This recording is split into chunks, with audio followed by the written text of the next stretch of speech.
بسم الله الرحمن الرحيم. نحن من مرتبات قوات خاصة فوز 54 نعلن انشقاقنا عن الجيش العربي السوري الذي تحول إلى عصابة لآل الأسد، فقام بقتل المدنيين وقتل الأطفال وانتهاك أعراض النساء.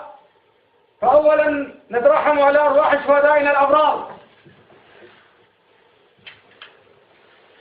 أما بعد، إن مما قامت به عصابات الأسد وشبيحته ومرتزقته الذين جاء بهم من العراق ومن لبنان، الذين قاموا بقتل آبائنا وهتك أعراض أمهاتنا وأخواتنا، قررنا الانشقاق عنه والانضمام إلى الجيش الحر، إلى كتائب الحق في ريف حماه سرية الزبير بن العوام، وذلك لأسباب أهمها حماية أهالينا وحماية المتظاهرين السلميين من فك الأعراض ومن انتهاك الحرمات التي يقوم بها شبيحة الأسد.